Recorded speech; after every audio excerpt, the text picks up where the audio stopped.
Good afternoon, everyone.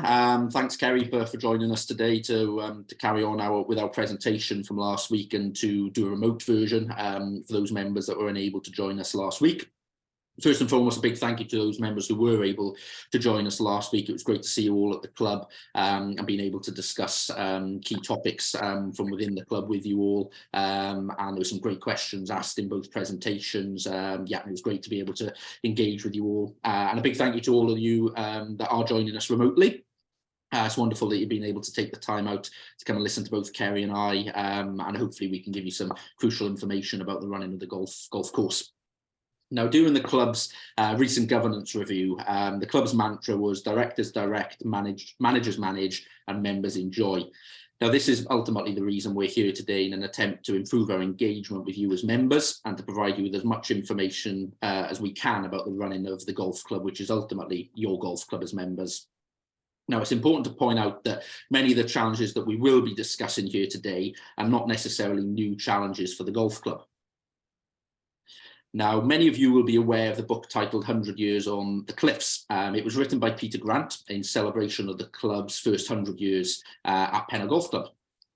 And it's incredibly important to point out, and there's certainly a theme throughout the book itself that always comes back to two unique points, which is ultimately the club's location and its unique course topography. And that means that it's not the first time as a club we've been discussing these key issues, and it probably won't be the last time that we discuss challenges such as irrigation, rabbits, and playability of the 17th hole. Now, I've just taken some snippets from that book. It is available from the office if any members aren't aware of the book and would like to have a viewing of it. There's some fantastic anecdotes and some information about the club in there. But if I just touch on rabbits, for instance, now ultimately Pennell Burrows was named from being populated by thousands of rabbits back in the club's early days. And it's no wonder that it was nicknamed the Burrows. The club had a serious issue with rabbits back in 1910. That battle continued through the 30s, 40s and 50s until eventually in the 50s myxomatosis hit the population and actually wiped out the population. Throughout the years, the issues have continued thereafter, and our last serious problem that we had as a club was in 2014, and again myxomatosis wiped out that particular population. But now we obviously face a new challenge with the rabbits, which Kerry will touch on when I hand over to him. Some of the other issues, as I say, that are touched on within the book is the 17th fairway and its playability, and over the years how that hole has evolved, i.e. by adding in the plateau to make the hole more playable and to try and stop balls running off down to that right-hand side. And again, there's some several chapters in the book and references to the watering system and how difficult it's been to retain moisture on the golf course. So really, really interesting information, but just emphasises that these aren't new challenges. They're challenges that have hit the club for years and years and years. With that said, we do have some new challenges that we must deal with as a club, more notably climate change, the significant increase in running costs, and the staffing shortages in the greenkeeping industry, which is causing clubs all sorts of problems, all of which Kerry is going to touch on in more detail in today's presentation. Now, when we hosted the two presentations last week, we did open, at the end of the presentation, we did open for questions. I've made a note of all the questions asked on the evening. What we'll be doing at the end of this presentation today, I'll just be firing the most popular questions that were asked to Kerry at him again, just for those who weren't there in the evening. We'll be able to have a little bit of information that perhaps wasn't included in these slides that members wanted to know on the night. And indeed, if anyone listening to this that wasn't in attendance last week has any further questions they'd like to ask either myself or Kerry, feel free to either pop in and see us at the club or drop us an email, and we'd be more than happy to answer your questions. Now, in terms of today's presentation, I'll just give you a brief overview of what's going to be discussed before I hand over to Kerry and he ultimately delves into these in more detail. But we're going to be talking about the weather, the climate and the rainfall, and how the change in the climate is absolutely impacting the golf course and making it incredibly challenging for Kerry and his team to produce the golf course that they're currently doing. Kerry's going to give a brief update on and review on where he feels the current playing surfaces are and indeed the plans moving forward. We're going to touch on the rabbit issue, what we're currently doing to try and eradicate that problem, and indeed the damage that it is causing on the golf course. We're going to touch on machinery and the new machinery package that both Kerry and I have negotiated with Toro, our supplier. Some of that product started coming in already, but indeed over the next coming months, it'll the full fleet will hopefully be arriving with us. We're going to touch on the budgets and ultimately what it costs to run the golf course, and indeed the challenges that we all face as golf clubs moving forward with the rise in the costs of running a golf course. We're going to touch on fairway irrigation.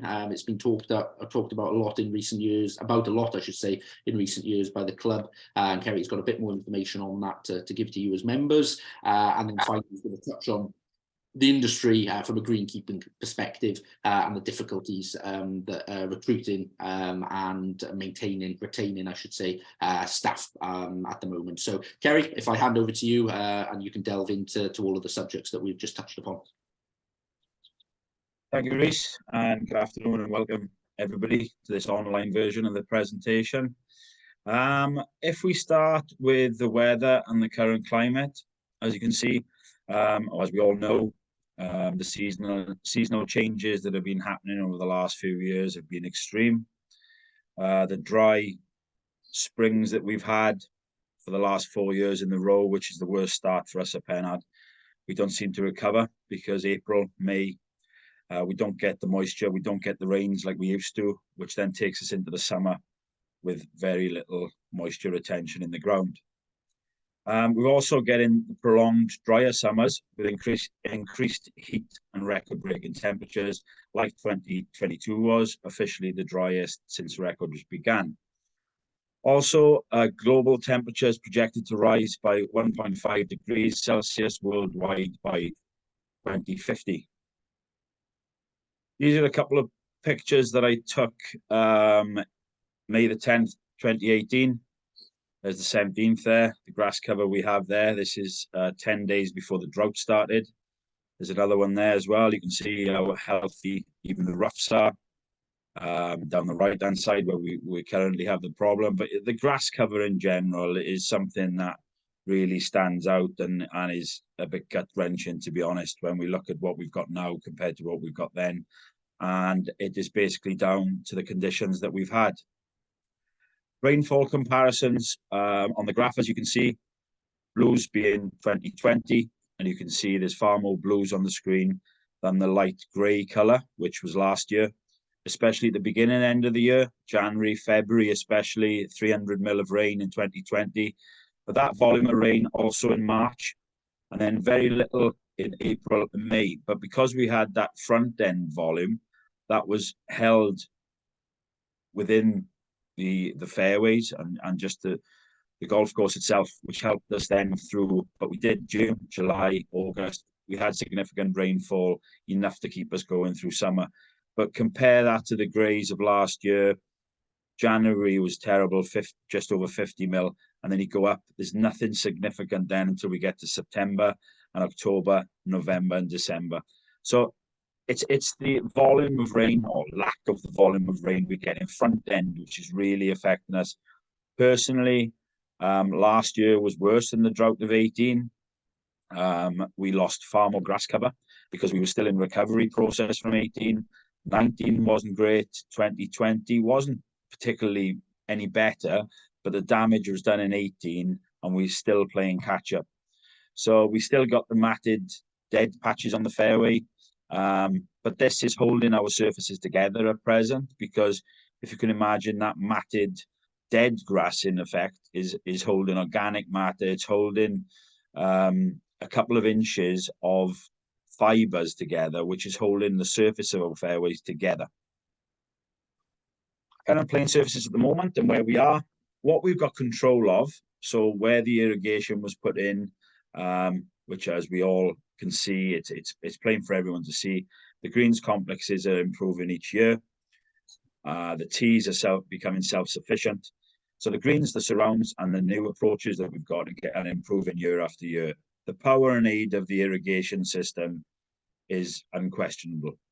Moisture management and data that we now collect daily and that helps me put the program together, whether it's the irrigation program, whether it's the maintenance program going forward, the cutting program, the cutting heights, what is needed on the golf course. So we're certainly making progress of what we can control. We'll come to possibly fairway irrigation later on, and that's the aim going forward of where we'd like to be in control of our fairways. We've now got a settled work plan as well, maintenance program that we do in September. We did one last year as well, early spring, which is really helping make the surfaces as sustainable as possible with healthy links turf. And I also feel that the consistency in the playability of the surfaces, especially the greens. Last year, I've always said that I'd like to get the greens to a place where they're the same on a Monday morning as they are on a Saturday lunchtime.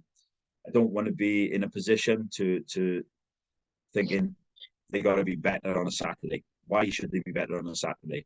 We want the greens at Pennard and all the playing surfaces in the same quality, in the same condition, as close as we can every day. Rabbits, the current population and damage is extreme. We have had professional advice, and we are currently taking measures to control the population where we can. We do have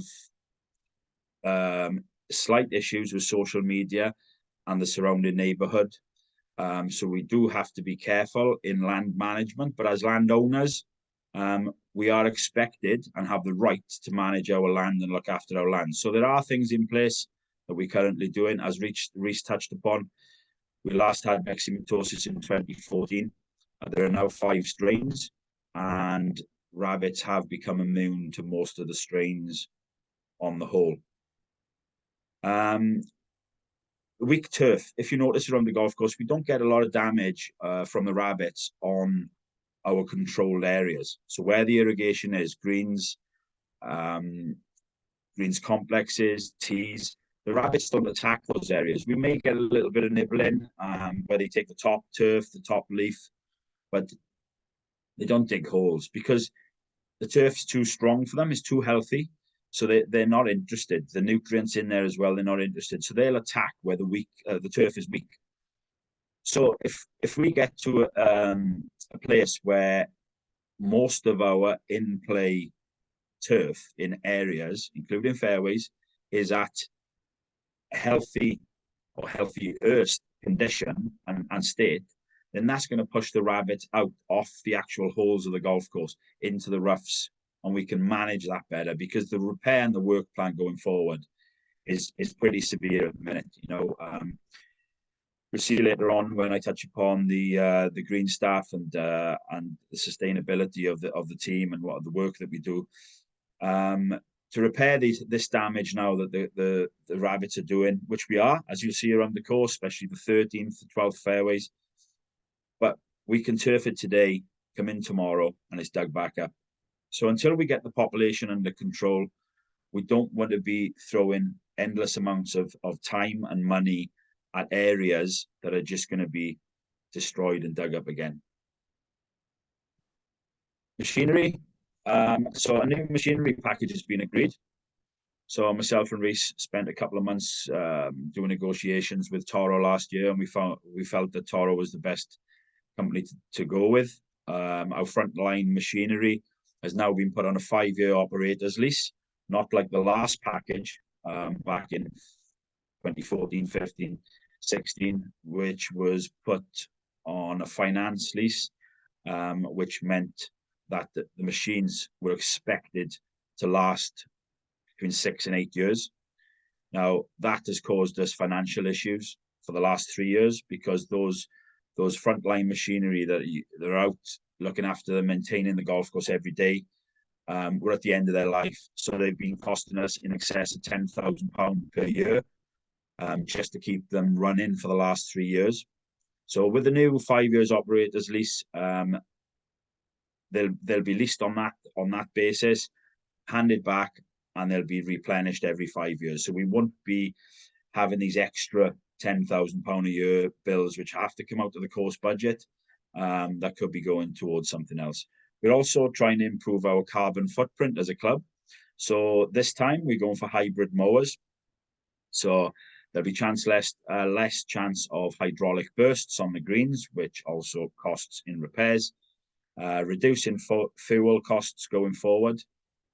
The maintenance facility is also going to become self-sufficient with full electric mowers in the next package in 5 years. They're simply too expensive at the minute, but in 5 years' time, we'll be going full electric. All the utility vehicles we've started changing over to electric. So our aim is in the next 7 years that the maintenance facility becomes fully self-sufficient. Also, with solar panels to be installed to the compound's roof to aid in sustainability again. Reduction in fuel costs has to be the aim because that has doubled in the last couple of years. Here I've done a bit of a breakdown of the main materials that we use down the left-hand side of the page. The usage in 2022, the total costings, and as you can see, going back to 2018, unit prices. So which is quite staggering. You know, the fairway seed back in and the green seed even back in 2018 was costing us around £76–77 a bag. Now we're looking at £125, £127 a bag. It's expected to rise up over £150 a bag by 2025.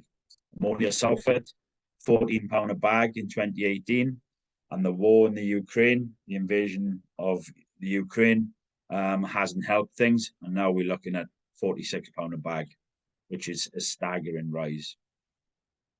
And the others that you can see down there. So these are the rising costs that we've had to deal with over the last few years, and obviously you add that to COVID and what's happened, and it's really been a testing time financially. This raised a few eyebrows in the presentations last week. The annual cost to manage, repair damage, clean up after the cattle is between £20,000 and £25,000. This includes fences, wires, batteries, energizers, boxes, the gates, the shovels, the manpower, the hours, the fuel and wear and tear to the gators.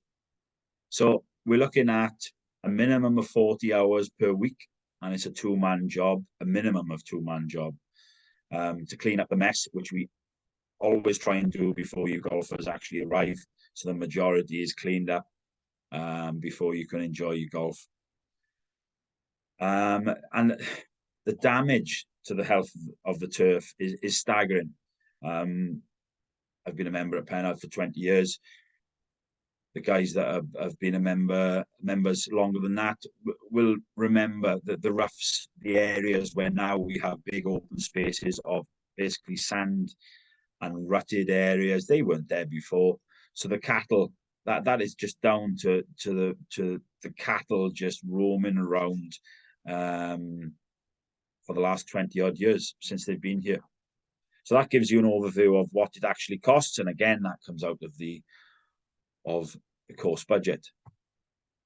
So this is a bit of a comparison. So if we'd have bought the same quantities of materials this year as we did last year, we would be needing an additional £37,000 to cover price increases this year, the budget going forward starting in April. So the budget has really been skinnied up for this year. The quantities of materials are at their minimum across the board. And that's something that I've had to spend a lot of time on, actually working out what we need as a minimum going forward. But this cannot be the case going forward, because if the playability, the quality of the golf course will only withstand this for a short period of time. Minimum inputs are going to give you minimum outputs. It's as simple as that. Impact of the budget over the last few years. Obviously 2020 was COVID, so there was no set budget, and I used up all the surplus materials that I did have in stock to reduce spend during those hard times. There was no surplus funding for winter work that year. 2021, recovery from COVID again, and there was no surplus funds for winter work. Last year, Also recovering from COVID, plus the rising costs and production issues in the Ukraine, etc. The cost of living crisis, petrol and oil rises, and again, there was no surplus for winter work. 2023 is going to be a difficult year financially. To produce a golf course with limited materials and finances available due to a reduced budget and huge price increases. Like I just touched on, we cannot continue along those lines because the golf course and surfaces will begin to go backwards. I feel we've been on a slight upward curve over the last few years, which is great, but we can't afford now to level off and start coming back down. And again, there's no surplus funds for winter work in the year going forward. Fairways in drought. So slow progress is probably an understatement coming from the drought of 2018. There was too much damage caused to the fairways by the extreme prolonged heat that year and the dry weather since that we've touched on. You can see the photo in the background there of the 16th fairway. There's hardly any grass that's alive there. And it's that matted top organic matter fibrous surface that is keeping our surfaces together. We have to encourage growth back into these fairways. Proof of this was when we did the new section of the 4th fairway, and I insisted that we kept an even 6 to 10 inches of root zone, quality root zone that we managed to source underneath the turf.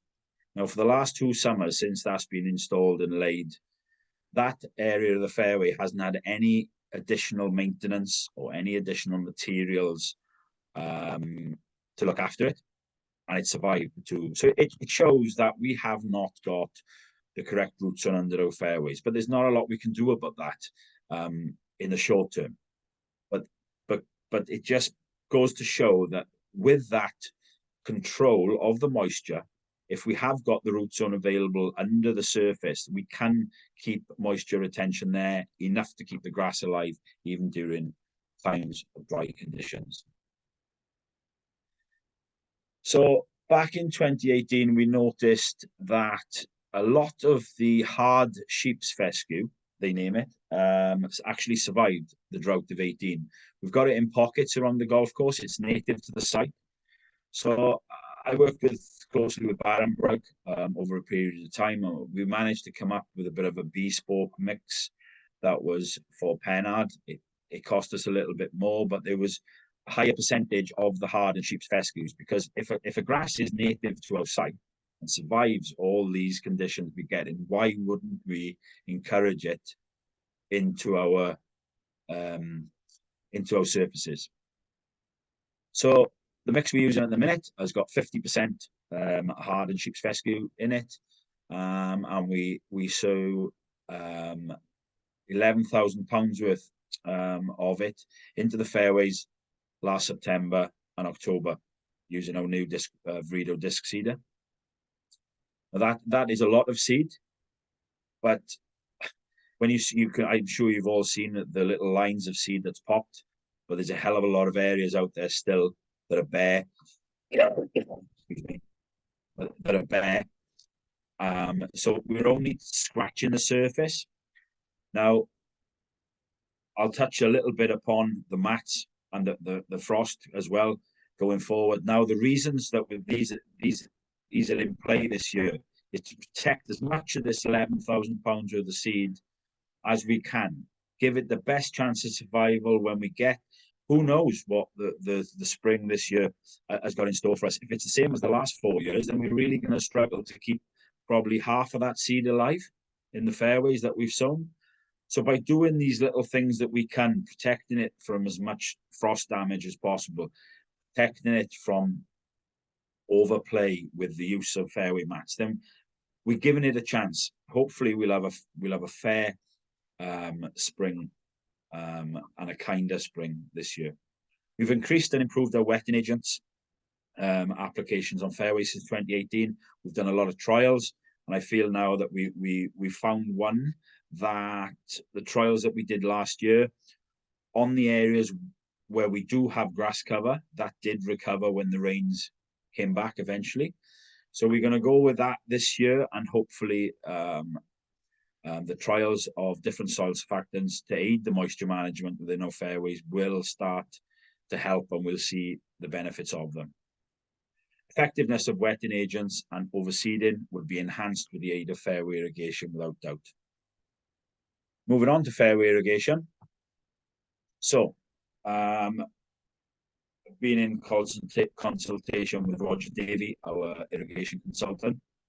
So if we were to go for fairway irrigation now, in the current climate, we're looking at between 400 and 420,000 plus VAT, so it takes it up to just shy of 500.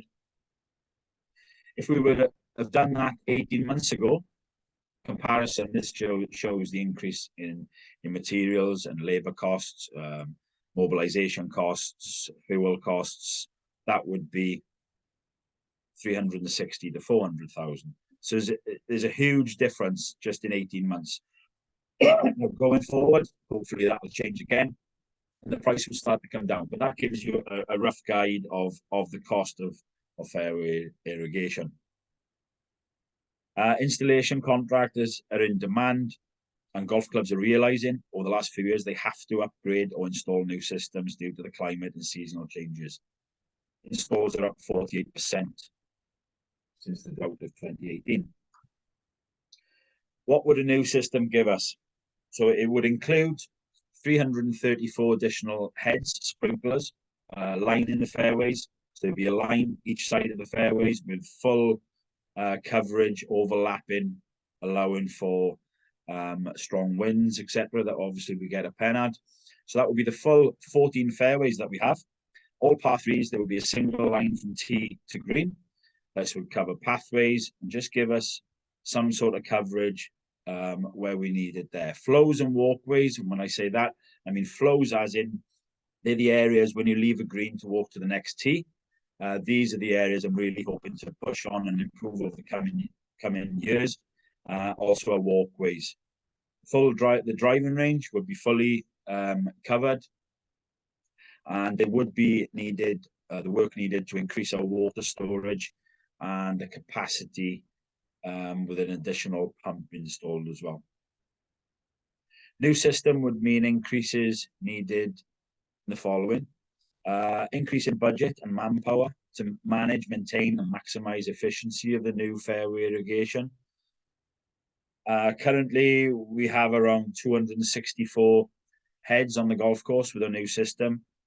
These need to be trimmed around, they need to be managed, they need to be maintained, they need to be checked. So this is all going to take manpower, time, but it would be certainly worth it if we manage to get the new system in place going forward.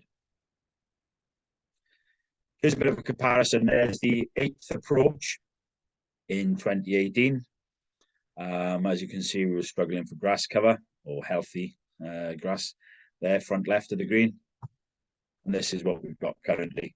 It's night and day, and I'm sure you'll all agree that that's been evident. The new approach irrigation that we had installed that we didn't have previously, so we struggled to keep grass on most of our approaches here at Pennard. Now from 30 meters out in front of the green, 35 meters, we're starting to have quality, healthy, consistent playing surfaces. So if you can imagine extending that down the fairway back towards the tees, surely it's got to be an improvement. Greenkeeping team, costs and the industry. So this is a bit of a breakdown. I'm not sure whether many of you will actually realize what the actual greenkeeping team do on a daily and a weekly basis. So as you can see, the jobs are down the left-hand side, the frequency of when these jobs get done. We're in column 2, how many men it takes to actually do those jobs, how long it takes, and total hours per week. This is the second part of it.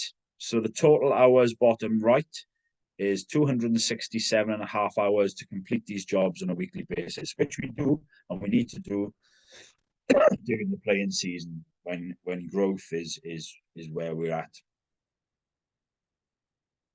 So if you compare this now, we're currently a 6-man team. costing him £170,000. We work a 37.5-hour week, which gives us a total of 225 hours. As you can see, that's 42.5 hours short of what we actually need to maintain the golf course to the standard that I would like it at. Currently, we manage it, and I come up with a work plan each week, and jobs just have to get dropped. So we prioritize what we can. But if you can imagine, if we had the 7-man team, the 8-man team, which would take us up to the designated and desired hours that we need, then the extra work that could go in to improve these areas would make a huge difference all year round. And I touch on the bottom there, an 8-man team would be the optimal size needed to make continuous progress at Pennard, with all remaining work getting done, carried out on a weekly basis, plus additional little touches here and there. This is an overview of the projected budget this year going forward. So wages, including overtime, 180,000, machinery costs, just over 100,000, course materials, around 90,000, course furniture and equipment. Now this includes all the tools, bunker rakes, dew clearance, all your flags, all your cups, all your paint for markers, everything is in there. Irrigation, shed utilities, which are rising all the time, and then others, then our subscription fees, our data, and things like that, giving us a total of 418,000.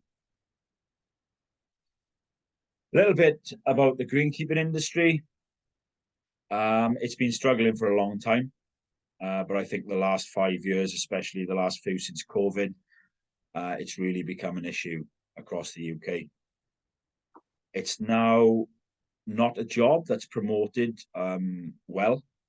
It's not really an attractive job, with the pay not being great when you start off as an assistant greenkeeper. The hours, the early start time, it's manual work, which unfortunately a lot of youngsters these days don't seem to like to do.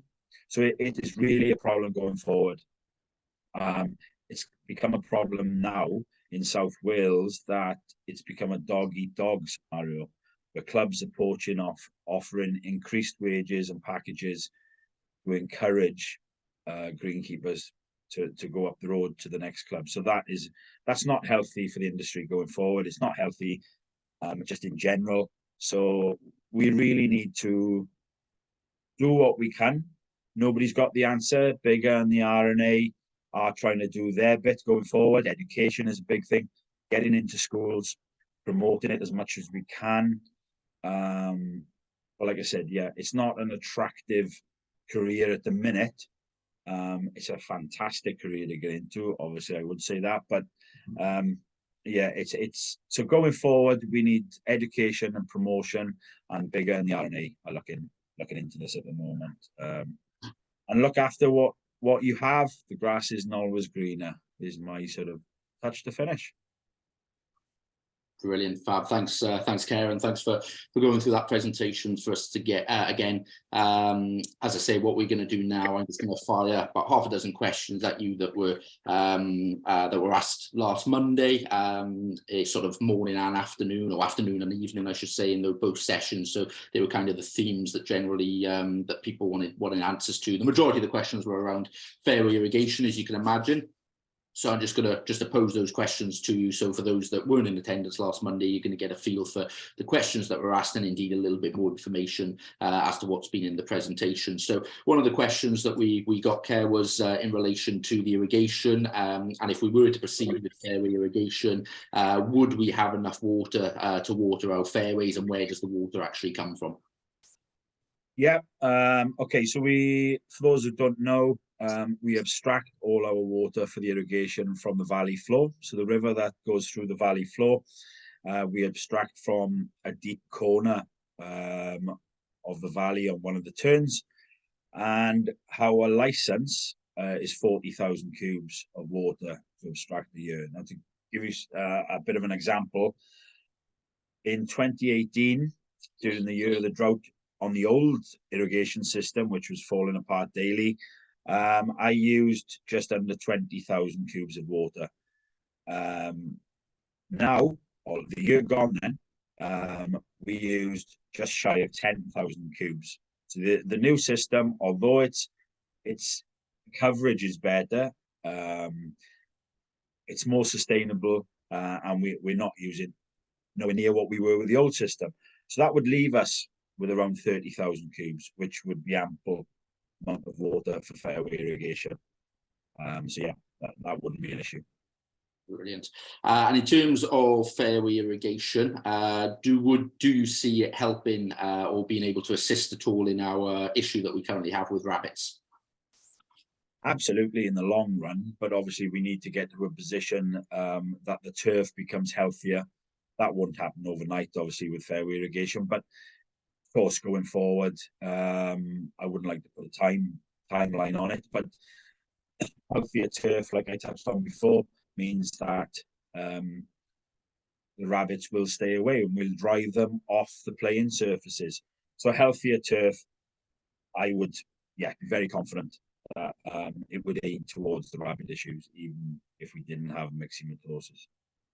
Fantastic. And I know you touched on this briefly in the presentation, but perhaps elaborate a little bit more. But one of the questions asked was, will there be any additional costs to managing the fairways once irrigated? So on top of the cost of the installation of or potential installation of an irrigation system, what are the potential cost implications going forward for the fairways? Yeah, well, material wise, probably not. Maybe a little, because we still apply, although we don't get the uptake from the materials we apply to the fairways at the minute. With the control with fairway irrigation, the uptake would be far better, which would improve the surfaces. But the maintenance of the system, you think of 334 extra heads to trim round with the scissors. The boys are going to be getting blisters, that's for sure. So I'd have to get a few packs of plasters. But yeah, they've got to be manually trimmed round and kept tidy. They've got to be checked. I do most of the irrigation checks through the summer. You'll see me out in the early mornings, just firing a few heads up, checking the arcs, checking the coverage is right.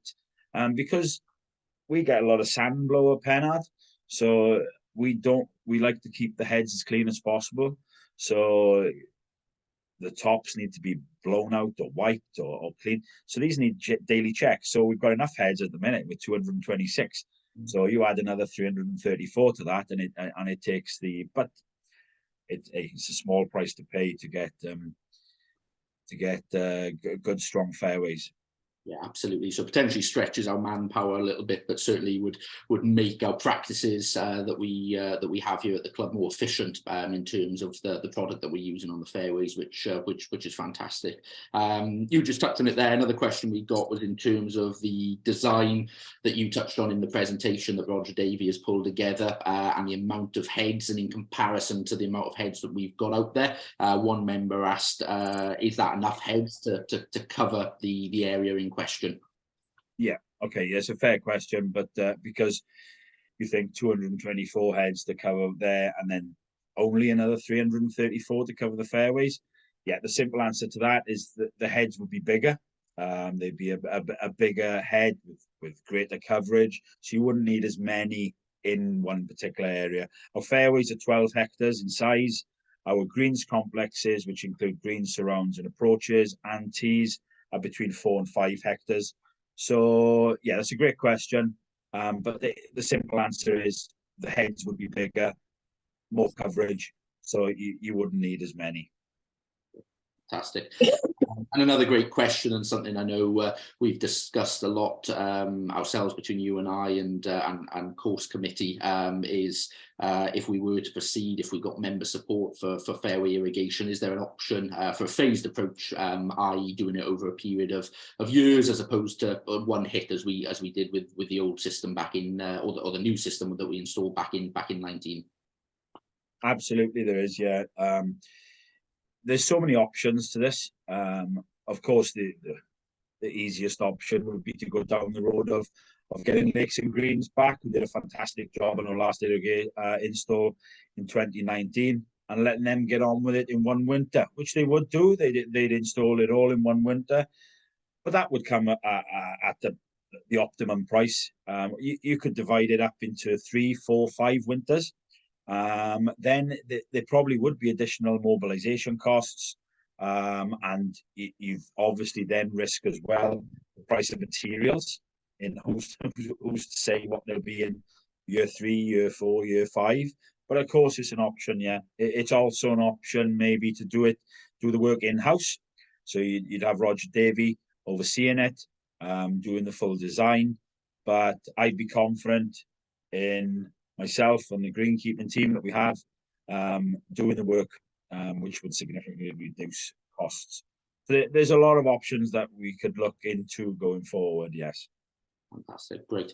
And then there was a couple of other questions sort of on fairway irrigation related, but very much sort of on topic of the presentation. And one was in relation to the fairways and potentially having or top dressing being an issue. Being a solution to our fairways. So just putting that to you, do you feel that would be beneficial in terms of making our fairways more sustainable and more able to live with the drought that we get at the club, and also what are the potential cost implications of that? Because you and I both know the cost of things is increasing. So yeah, what are your thoughts on top dressing, the impact and the cost? Yeah, but in an ideal world, I would like to top dress the fairways of Pennard twice a year, one in spring, one in autumn, between 300 and 400 ton of material to put on the fairways. Now, whether that be in our own indigenous sands and we start mining it from an area designated around the course, or it's bought in, obviously the cost implications would be extreme with that. We haven't got a fairway top dresser. So we did it two years ago. We applied 250 to 300 ton across the fairways. But you'd swear after a few days and the rain had washed it in that we hadn't put a ton out there. It would improve the surfaces, well, without doubt. The impurities in the surfaces, the playing, the sustainability, it would improve it going forward. It's what the best links courses do. But going forward, it would be an additional cost. It would, which would have to be built into the budget. But if we were in the process, I think it would go hand in hand with fairway irrigation, because then fairway irrigation, top dressing fairways, quality wetting agents, quality seaweeds, quality products to put in there, they all sort of go hand in hand. But it would come, yes, the budget would have to be revisited and increased going forward. Well, thanks, Kat. And then the final question, which came up on the evening, we had quite a lively debate around the cow situation on the golf course with you outlining the impact and the cost to the club. It's a question perhaps more apt for me to answer, but ultimately the question was, would the club be in a position and has it looked at trying to pay off the farmer to stop putting the cows out on the golf course? Now, the simple answer to that is yes. Around 3 years ago, myself and John Dixon, the chair of the board, met with the Gower commoners and and everyone that has commoners' rights. There's around 11 individuals that have the right to put cattle or other animals out on the golf course. At this moment in time, only one of those commoners exercises those rights. Now, in short, it would be a huge financial or it would have huge financial implications for the club if we wanted to go down this route. To put it into perspective, the current commoner who does use his grazing rights suggested that he would be looking for around 50 to 60,000 pounds a year to stop grazing and to stop using his rights. So when you put it into perspective, there's 10 more commoners we'd have to find money for as well, because once one of them sees that there's a potential to earn some money, no doubt those other 10 will come and knock in. So it's something that the club ultimately can't afford. And in relation to the legality around commoners' rights, you can only lease a commoner's rights for a period of 5 years. So it would be a constant 5-year negotiation between the club and the commoners. Obviously, over time, those commoners are going to change hands with sale of land, with debts, etc. But there's nothing stopping an agreement being made now with a commoner. But in 5 years' time, if a new commoner comes in or takes over that individual's rights, nothing stopping them to start grazing again. So it's not an easy fix. Certainly something the club is mindful of and has had discussions, but ultimately the financial implication to the club would be so huge. It's very unlikely that it's ever going to happen. But a great question and something the club has certainly looked at. So that gives us a feel for the questions that were asked on the day and the evening sessions. Again, I just want to thank all the members that did attend those sessions. It was, as I said at the start of this presentation, it was great to have a lively debate with all of those members and being able to engage you on key topics from within the club. And a thank you to all those that will listen to this. As I said, again, at the start of the presentation, both Kerry and I are happy to answer any follow-up questions anyone may have. So please either come and see me in the office or catch Kerry out on the golf course or drop us an email and we'd be happy to answer any additional questions. And I'd like to just put my thanks on record to Kerry and his team. The hard work and commitment that all of those show, all of the team show, I should say, in producing the golf course that we have. As everyone can see from this presentation, it's not easy by any stretch of the imagination. It's only going to get tougher, and we're very fortunate to have the team that we do. So thanks to the greenkeeping team for producing the golf course that they do. And one final point before we sign off today is, as advertised last week, we are going to be doing another presentation next Monday. Similar times, we're going to be doing one at 1 o'clock in the afternoon and also 7 o'clock in the evening.